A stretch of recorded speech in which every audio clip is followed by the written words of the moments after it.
ភ្ញាក់ផ្អើលយល់សប្តិឃើញគូដណ្ដឹងម្ចាស់ហាងថតរូប Stella Pictures ញឹកញាប់ស្រាប់តែកើតបានកូនភ្លោះស្រីមួយប្រុសមួយឯមុខមាត់ស្រដៀងទៀតចាថ្មីនេះមានការបង្ហោះរបស់គណនីមួយលើ Facebook មួយឈ្មោះ Merasop 888K កំពុងទទួលបានការចាប់អារម្មណ៍និងចែកចាយបន្តប្រងព្រាតរហូតដល់ជាង 1000 នាក់ក្រោយម្ចាស់គណនីនោះអះអាងថាបានយល់សប្តិជាញឹកញាប់ឃើញគូស្នេហ៍ម្ចាស់ហាង Stella Pictures មកសុំនៅជាមួយទាំងដែលមិនមែនជាសាច់ញាតិនឹងគ្នាតតែសោះ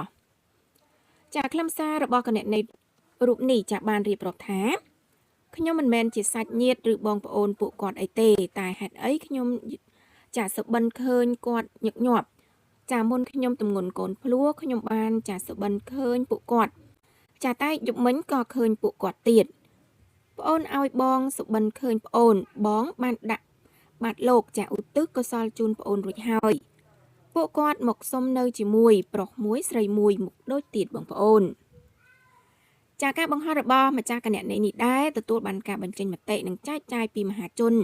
នៅតាមបណ្ដាញសង្គមជាច្រើនដោយមួយចំនួនចាបង្ហាញក្តីរំភើបបើសិនចារឿងនេះជាការពិតមែនហើយមួយចំនួនទៀតក៏បង្ហាញអារម្មណ៍អាណិតចាដោយលើកឡើងថាចាប់កំណត់ថ្មីមកជាគូទៀតបែបពួកគេមិនចង់បែកគ្នានោះទេចាគូរំលឹកដែរថាបើគិតមកទល់ពេលនេះរយៈពេលជិត2ឆ្នាំហើយចាដែលគូស្នេហ៍ម្ចាស់ហាងថតរូប Stella Pictures លោកលងលីសុងនិងកញ្ញាខិនកាញ្ចនាចាត្រូវបានឃាតករដៃឆៅឈ្មោះស្រីស៊ីណាបាញ់សម្លាប់យ៉ាងសាហាវក្នុងទីតាំងហាងរបស់ពួកគេកាលពីថ្ងៃទី17ខែមិថុនាឆ្នាំ2024កន្លងទៅ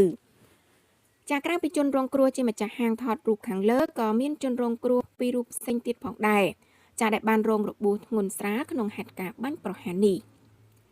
ចាឃាតកម្មទៅលើគូស្នេហ៍វ័យក្មេងទាំងពីររូបនេះនាកំឡុងពេលនោះបានទូកក្រើកខ្លាំងមែនទែនតាមបណ្ដាញសង្គមនានាដោយមហាជនជាច្រើនបង្ហាញក្តីអាណិតអាសូរដល់ក្រុមគ្រួសាររបស់ជនរងគ្រោះក៏ដូចជាទទូចឲ្យខាងច្បាប់កាត់ទោសជនបង្កចានឹងសងសំណងដល់ជនរងគ្រោះឲ្យសមប្រកបដោយយុត្តិធម៌បំផុតចាយ៉ាងណាមិញក្រោយរងចាំការកាត់ក្តីអូបន្លាយជារឿយៗច្រើនខែមកនោះមកដល់ថ្ងៃទី19ខែសីហាឆ្នាំ2025តាមរយៈការបង្ហោះចារបស់ជនរងគ្រោះម្នាក់ក្នុងចំណោមជនរងគ្រោះពីររូបដែលនៅមានជីវិតបានទម្លីថាលោកនិងជនរងគ្រោះជាថៅកែប្រុសស្រី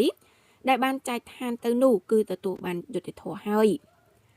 ចាជនរងគ្រោះម្នាក់ដែលមានឈ្មោះថាហុងវិធារៈចាបានរៀបរាប់ថាទីបំផុតពួកយើងទទួលបានយុត្តិធម៌ហើយនាព្រឹកថ្ងៃទី19ខែសីហាឆ្នាំ2025ចាតុលាការកំពូលបានប្រកាសសេចក្តីសម្រេច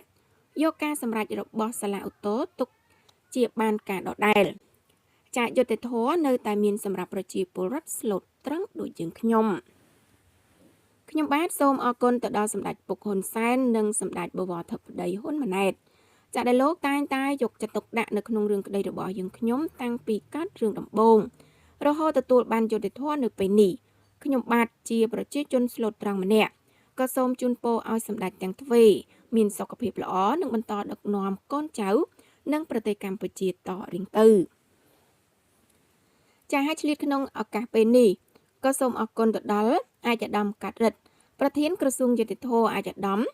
គីតិចប្រធានក្រុមមេធាវីស្ម័គ្រចិត្តតេជោសែននិងមន្ត្រីតុលាការគ្រប់ស្ថាប័ន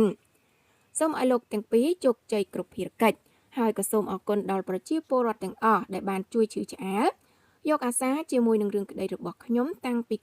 ថ្ងៃកើតចាស់ដំបូងរហូតមកដល់ពេលនេះសូមប្រជាជនខ្មែរទាំងអស់សូមមានសុខភាពល្អនិងផ្លូវចិត្តមាំមួន